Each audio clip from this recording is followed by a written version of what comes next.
साथ बदलते भारत की शान।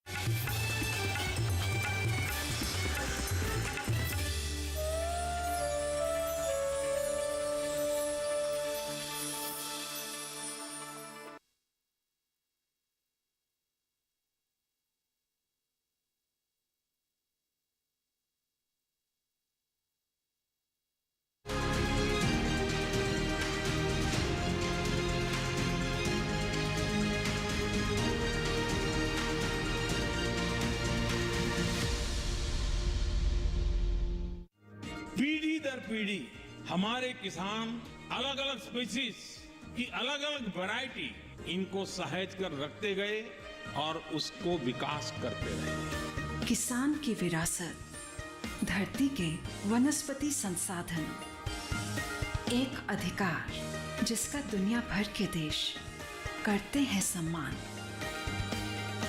आज भारत उन अधिकारों को दे रहा है नए मुकाम, ताकि और बढ़े किसानों की वंशागत किस्मों की पहचान का अभियान।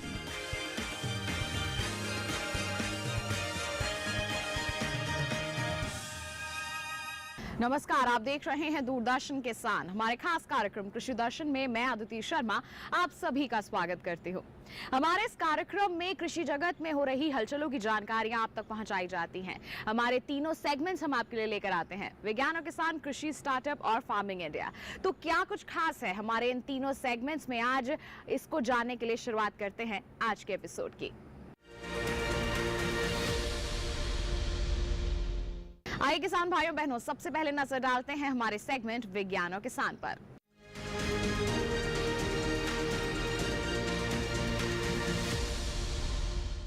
किसान भाइयों बहनों, दिल्ली स्थित पूसा के सुब्रमण्यम ऑडिटोरियम में राष्ट्रीय सहकारी निर्यात लिमिटेड द्वारा सहकारी निर्यात पर एक राष्ट्रीय संगोष्ठी का आयोजन किया गया। क्या कुछ खास रहा इस दौरान, दिखाते हैं आपको सेगमेंट विज्ञान और किसान में। सहकारी निर्यात पर राष्ट्रीय संगोष्ठी के अवसर पर केंद्रीय गृह एवं सहकारिता मंत्री अमित शाह, केंद्रीय वाणिज्य और उद्योग मंत्री पीयूष गोयल, केंद्रीय सहकारिता राज्य मंत्री बीएल वर्मा एवं अनेक गणमान्य व्यक्ति उपस्थित थे। गौरतलब है कि निर्यात किसान की समृद्धि, क्रॉप पैटर्न बदलने, ऑर्गेनिक उत्पादों के लिए वैश्विक बाजार, बायोफ्यूल के लिए वैश्विक बाजार में भारत का प्रवेश और सहकारिता को मजबूत करने जैसे 6 उद्देश्यों के साथ सहकारिता क्षेत्र में राष्ट्रीय सहकारी निर्यात लिमिटेड की शुरुआत हुई है। इस अवसर पर एनसीईएल के लोगो, वेबसाइट और ब्राउचर का लोकार्पण तथा एनसीईएल सदस्यों को सदस्यता प्रमाण पत्र भी वितरित किए गए। इस अवसर पर केंद्रीय गृह एवं सहकारिता मंत्री अमित शाह ने कहा, ढेर सारे उद्देश्यों के साथ बहुत सोच विचार कर की गई। निर्यात बढ़ाने का भी हमारा लक्ष्य है और निर्यात में विशेषकर कृषि निर्यात बढ़ाने का हमारा लक्ष्य है। दूसरा लक्ष्य किसानों की समृद्धि का है। निर्यात तो शायद आज भी काफी कुछ हो रहा है, मगर उसका फायदा किसान को नहीं मिल रहा है। मैं आगे बताऊंगा कि राष्ट्रीय सहकारी निर्यात लिमिटेड से निर्यात से जो फायदा होगा वो सीधा किसान के अकाउंट में कैसे जाएगा। इसके साथ साथ हमने क्रॉप पैटर्न चेंजिंग को भी इसका एक लक्ष्य रखा है। अभी हमारा किसान जो उत्पादन वो करना चाहता है वो करता है। एक कोऑपरेटिव एक्सपोर्ट के माध्यम से हम दुनिया में जो चाहता है, दुनिया में जिसकी जरूरत है, वो हमारा किसान उत्पाद करेगा। इस प्रकार की क्रॉप पैटर्न को चेंज करने का हम प्रयास कर रहे हैं। तीसरा लक्ष्य है कि हमारे देश में ढेर सारे किसान अब प्राकृतिक खेती की ओर बढ़े हैं। प्रधानमंत्री जी ने प्राकृतिक खेती को बढ़ावा देने के लिए अपने स्तर पर बहुत इनिशिएटिव लिए हैं और मुझे आनंद है 12 लाख से ज्यादा किसान तो पंजीकृत हो गए, रजिस्टर्ड हो चुके और आने वाले दिनों में एक लक्ष्य है कि 2027 तक कम से कम 2 करोड़ से ज्यादा किसान अपनी भूमि को प्राकृतिक घोषित कर देंगे, ऑर्गेनिक घोषित करने में सफल होंगे। अब ये 2 करोड़ से ज्यादा किसान ऑर्गेनिक खेती करेंगे, ऑर्गेनिक प्रोड्यूस बाजार में आएगा, मगर उसका सर्टिफिकेशन नहीं होगा, उसका मार्केट नहीं होगा तो किसान को कोई फायदा नहीं मिलेगा। ये राष्ट्रीय सहकारी निर्यात लिमिटेड एक ऑर्गेनिक प्रोड्यूस के मार्केटिंग के लिए भी हमने इसी प्रकार की मल्टी स्टेट कोऑपरेटिव बनाई है। इसके साथ रहकर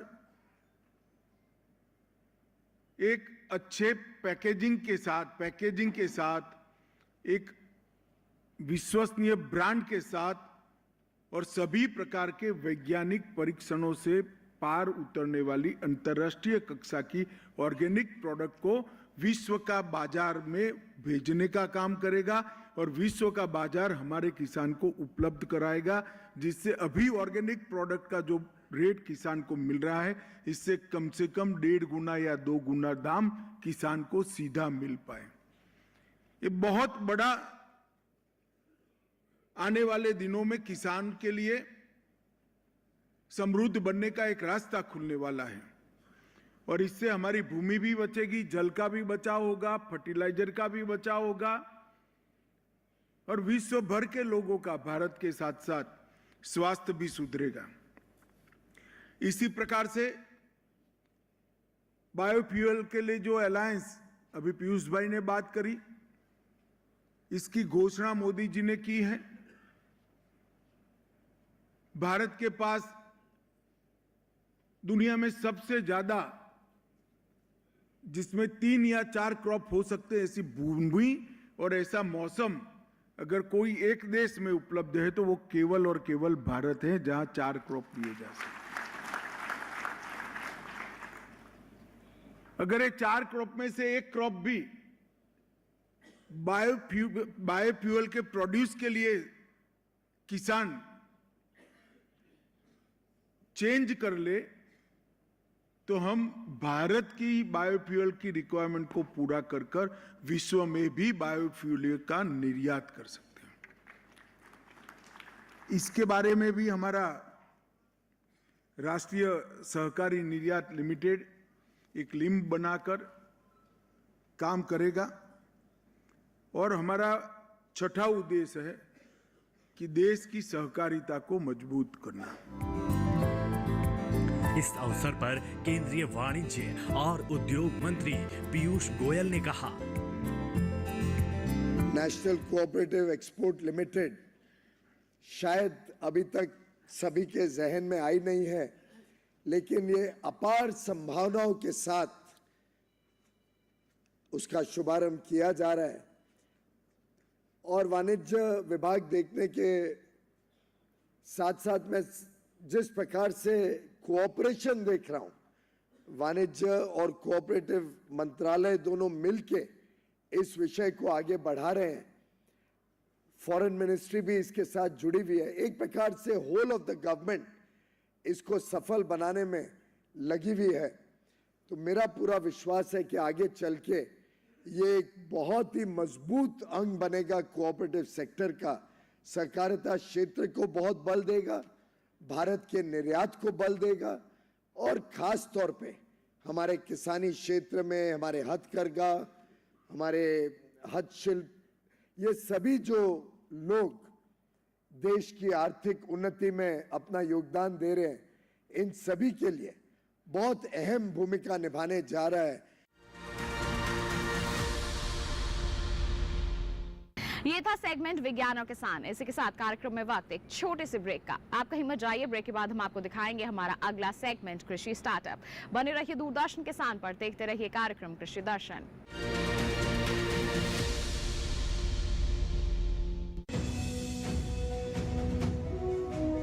भारत सरकार का हर प्रयास किसानों को दे रहा है एक नई आस। देश के किसानों की खुशहाली और उन्हें आत्मनिर्भर बनाने के लिए भारत सरकार समर्पित है। प्रधानमंत्री श्री नरेंद्र मोदी जी के नेतृत्व में कृषि क्षेत्र में किए गए निरंतर प्रयासों के फलस्वरूप देश खाद्यान्न व बागवानी के क्षेत्र में आत्मनिर्भर हो चुका है और देश में दलहन का उत्पादन भी बढ़ा है। इसी तरह भारत सरकार ने खाद्य तेलों के उत्पादन को बढ़ाने के भी अनेक प्रयास किए हैं। इसी क्रम को आगे बढ़ाते हुए माननीय प्रधानमंत्री श्री नरेंद्र मोदी जी के नेतृत्व में भारत सरकार ने दूरदर्शी निर्णय लेते हुए राष्ट्रीय खाद्य तेल मिशन ऑयल पाम की शुरुआत की है। इस मिशन से देश भर के किसानों को बहुत लाभ मिलेगा। कृषि के पूंजी निवेश में वृद्धि होगी, खाद्य तेल आयात पर देश की निर्भरता कम होगी और रोजगार के नए अवसर पैदा होंगे। खाने के तेल में आत्मनिर्भरता के लिए अब राष्ट्रीय खाद्य तेल मिशन ऑयल पाम का संकल्प लिया गया है। इससे किसानों को तो सीधा लाभ होगा ही, गरीब और मध्यम वर्ग के परिवारों को सस्ता और अच्छी क्वालिटी का तेल भी मिलेगा। यही नहीं, ये मिशन बड़े स्तर पर रोजगार का निर्माण करेगा। इस मिशन के अंतर्गत ऑयल पाम का रकबा और पैदावार बढ़ाने पर जोर देने के लिए सरकार ने 11,000 करोड़ रुपए से अधिक की सहायता राशि निर्धारित की है।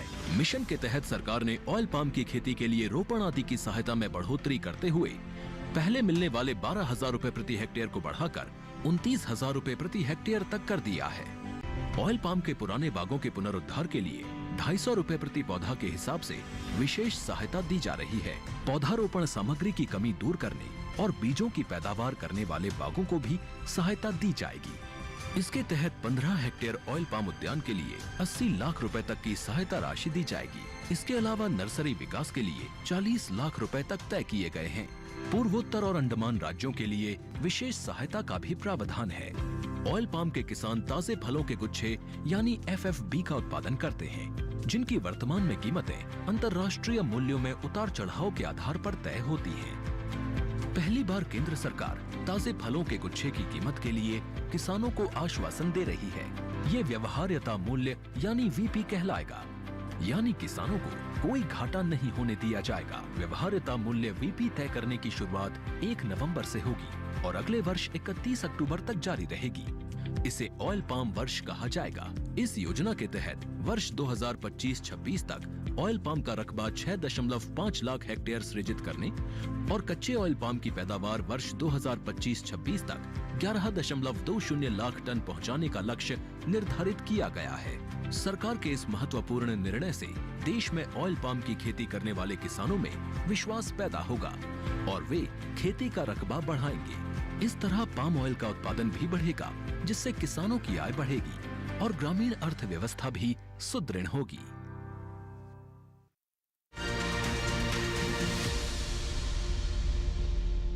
ब्रेक के बाद दूरदर्शन किसान के कार्यक्रम कृषि दर्शन में आप सभी का फिर से स्वागत। अब कार्यक्रम में वक्त है कृषि स्टार्टअप सेगमेंट पर नजर डालने का।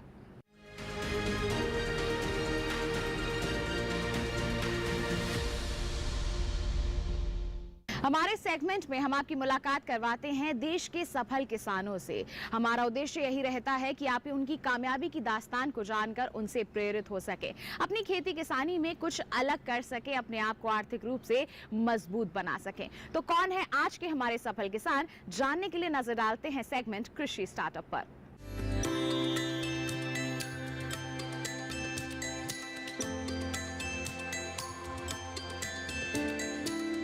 ये है लुधियाना पंजाब की सफल किसान उद्यमी गुरदेव कौर दियोल। खाद्य प्रसंस्करण और जैविक खेती के लिए ढेरों प्रशंसा पत्र प्राप्त करने वाली गुरदेव कौर जी ने अध्यापिका की नौकरी छोड़ कृषि व्यवसाय में कदम रखा।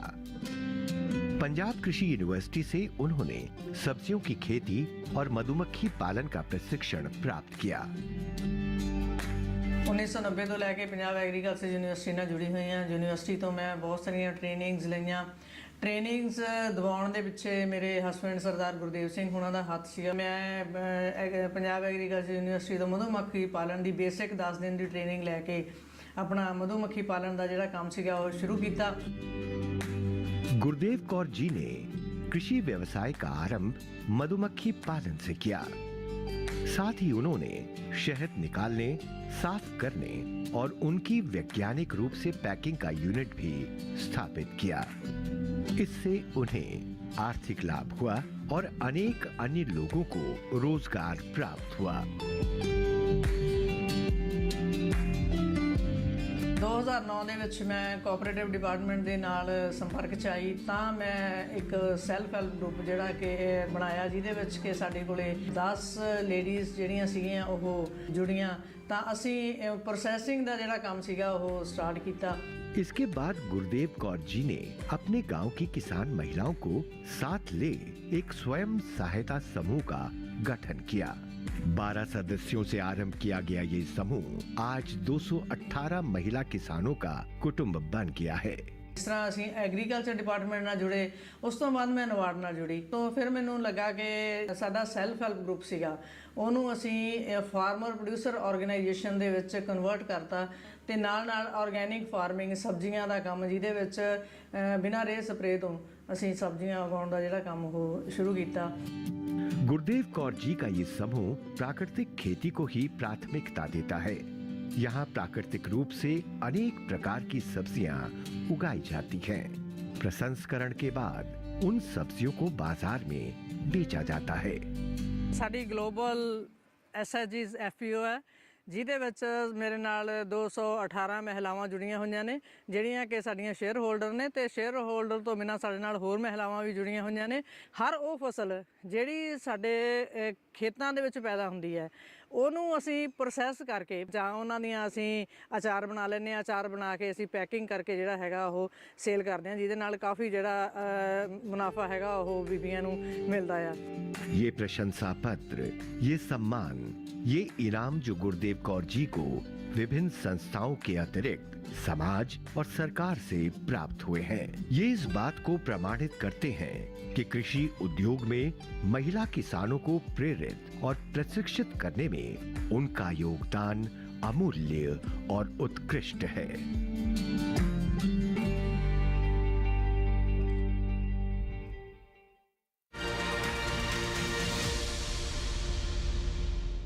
तो ये था सेगमेंट कृषि स्टार्टअप। इसी के साथ कार्यक्रम में वक्त एक और छोटे से ब्रेक का। आप कहीं मत जाइए, ब्रेक के बाद आपको दिखाएंगे हम हमारा अगला सेगमेंट फार्मिंग इंडिया। बने रहिए दूरदर्शन किसान पर, देखते रहिए कार्यक्रम कृषि दर्शन।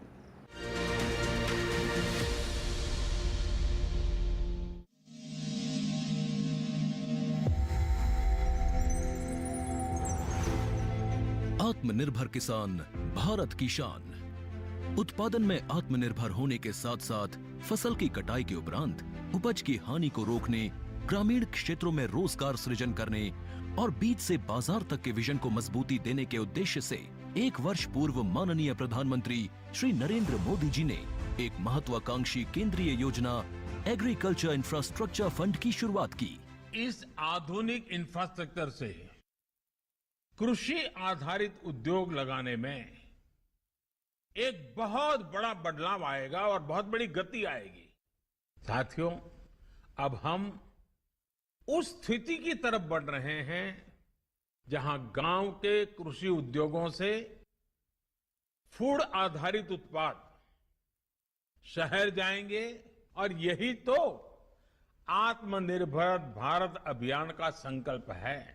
एग्रीकल्चर इंफ्रास्ट्रक्चर फंड से पात्र लाभार्थी गोदामों का निर्माण कर सकते हैं, छटाई या ग्रेडिंग इकाई, पैकिंग हाउस, सप्लाई चेन और कोल्ड चेन जैसी सुविधाएं या फिर प्राथमिक कृषि प्रसंस्करण केंद्र की स्थापना कर सकते हैं। इस योजना के तहत पात्र लाभार्थियों को 2 करोड़ रुपए तक के ऋण पर अधिकतम 7 वर्ष के लिए ब्याज में 3% तक की छूट दी जा रही है। ऋण पुनर्भुगतान के लिए 6 महीने से 2 वर्ष तक मोरेटोरियम की सुविधा भी उपलब्ध है। इस योजना ने अब तक सफलता की कई मिसालें कायम की हैं, जैसे कि मध्य प्रदेश के लाभार्थी श्री विपिन त्रिपाठी ने एग्रीकल्चर वेस्ट से बायोफ्यूल बनाने का इनोवेटिव प्राइमरी प्रोसेसिंग सेंटर लगाया है। लोन मिलने की वजह से हम समय पर सारी मशीनों का प्रोक्योरमेंट और सारा सिविल वर्क टाइम पे करवा पाए, जिससे ये प्रोजेक्ट को लगाना संभव हो पाए। राजस्थान के लाभार्थी श्री यशवर्धन मुंद्रा ने सॉर्टिंग एंड ग्रेडिंग यूनिट लगाकर रोजगार के अवसर पैदा किए हैं। कर्नाटक की महिला उद्यमी श्रीमती ममता वी ने प्राइमरी प्रोसेसिंग सेंटर लगाकर प्रगति की नई राह चुनी है। ಸಣ್ಣ ಪುಟ್ಟ ಉದ್ಯಮಿಗಳನ್ನ ಮತ್ತಷ್ಟು ಅಗ್ರಿಕಲ್ಚರಲ್ಲಿ ಹೆಚ್ಚು ನಾವು ಇನ್ನಷ್ಟು ಸಾಧನೆ ಮಾಡಲಿಕ್ಕೆ ಕಾರಣಕಾರಕವಾದಂತ ಈ ಅಗ್ರಿಕಲ್ಚರಲ್ ಇನ್ಫ್ರಾಸ್ಟ್ರಕ್ಚರ್ ಫಂಡ್ ಇಂದ ನಮ್ಮ ಇನ್ನಷ್ಟು ಯೋಜನೆಗಳು ಆಯೋಜನೆಗಳು ಉತ್ತಮಗೊಂಡಿದೆ। राजस्थान के लाभार्थी श्री दिनेश भट्टर ने जीरे की प्रोसेसिंग यूनिट लगाकर आसपास के ग्रामीणों को आत्मनिर्भरता प्रदान की है। महाराष्ट्र के लाभार्थी श्री अनूप कुमार मोहता ने वेयर हाउस बनाकर अन्न भंडारण को सुनिश्चित किया है। आज देश के कोने कोने से किसान, कृषि उद्यमी, किसान उत्पादक संघ, प्राथमिक कृषि सहकारी समितियां, स्वयं सहायता समूह और कृषि उपज मंडियां इस योजना का लाभ उठा रहे हैं।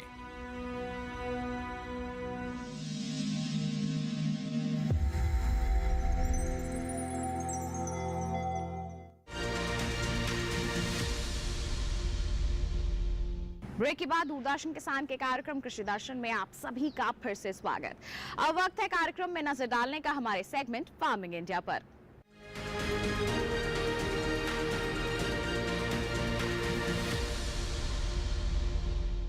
आज बात होगी केसीसी यानी कि किसान क्रेडिट कार्ड की। जी हां, हमारी सरकार द्वारा इस कार्ड की शुरुआत इसी उद्देश्य के साथ की गई है कि हमारे किसानों को कृषि कार्य करने में किसी भी तरह की कोई बाधा ना आए।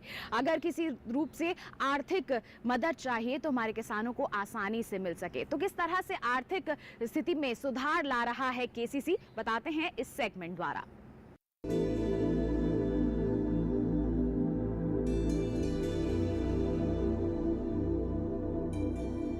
किसान क्रेडिट कार्ड योजना 1998 में शुरू की गई थी। इसका उद्देश्य किसानों को कृषि गतिविधियों के लिए बिना किसी बाधा के समय पर ऋण उपलब्ध कराना था। भारत सरकार किसान क्रेडिट कार्ड के तहत किसानों को ब्याज पर 2% की आर्थिक सहायता देती है और समय पर ऋण चुकाने वाले किसानों को 3% की प्रोत्साहन छूट देती है। इस तरह केसीसी पर सालाना ब्याज दर 4% आता है। सभी योग्य किसानों को उनके कृषि कार्यों के लिए आसानी से और समय पर कृषि ऋण प्रदान किए जाएं, ये सुनिश्चित करने के लिए सरकार ने किसान क्रेडिट कार्ड योजना शुरू की। इसका उद्देश्य किसानों को कृषि के लिए उत्पादक सामग्रियों जैसे बीज, उर्वरक और कीटनाशक आदि खरीदने के लिए सक्षम बनाना है। सरकार ने किसानों के हित में बड़े कदम उठाते हुए 2019 में केसीसी में ब्याज दर में आर्थिक सहायता का प्रावधान शामिल करते हुए इसका लाभ डेयरी उद्योग समेत पशुपालकों और मछली पालकों को भी देने की व्यवस्था सुनिश्चित की है। किसान क्रेडिट कार्ड के दायरे में किसानों को लाने के लिए फरवरी 2020 से एक विशेष अभियान चलाया जा रहा है। वर्ष 2012 से केसीसी योजना को और सरल बनाया गया है। इसके तहत लाभार्थियों को एटीएम सक्षम डेबिट कार्ड के प्रावधान सहित एक बार में दस्तावेजीकरण की सुविधा, सीमा में निर्माण लागत में वृद्धि और सीमा के भीतर कितनी भी संख्या में निकासी आदि की सुविधाएं दी गई हैं। सार्वजनिक क्षेत्र के बैंकों और नाबार्ड से प्राप्त सूचना के अनुसार इस अभियान के तहत 29 जनवरी 2021 तक देश भर के किसानों को 1.76 लाख करोड़ रुपए की खर्च सीमा के साथ 187.03 लाख केसीसी स्वीकृत किए गए हैं।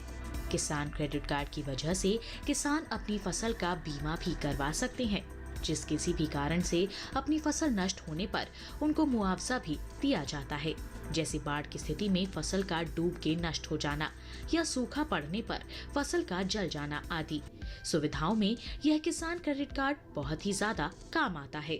इसकी वजह से किसान लाभ उठा सकते हैं।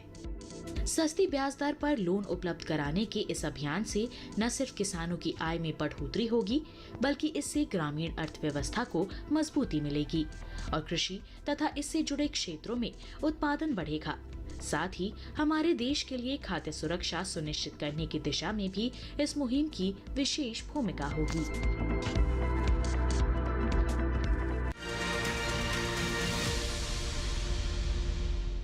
तो ये था सेगमेंट फार्मिंग इंडिया। इसी के साथ आज के कार्यक्रम में किसान भाइयों बहनों बस इतना ही। उम्मीद करते हैं जितनी भी जानकारियां आज के कार्यक्रम के माध्यम से आप तक पहुंचाई गई हैं, सभी आपके लिए फायदेमंद साबित हुई होंगी। साथ ही आपको बता दें, हमारा ये कार्यक्रम आप दोबारा भी देख सकते हैं। टीवी स्क्रीन पर दिखाए जा रहे इस QR कोड को स्कैन कर लीजिए, सीधा पहुंच जाएंगे हमारे YouTube चैनल पर। और इसके अलावा अगर आप हमसे जुड़ना चाहते हैं तो आप हमें ईमेल कर सकते हैं। ईमेल ID है krishidarshan@gmail.com, या फिर आप हमें पत्र लिखिए।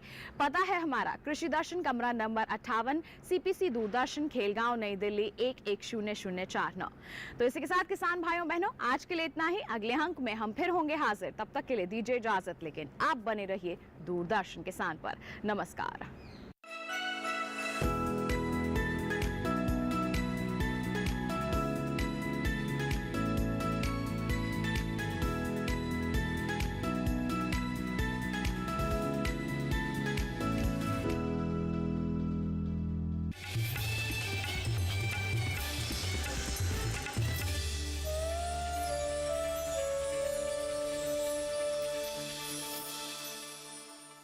रोज सब्जी का स्वाद बढ़ाए और घर वालों का प्यार पाए। गोल्डी सब्जी मसाले।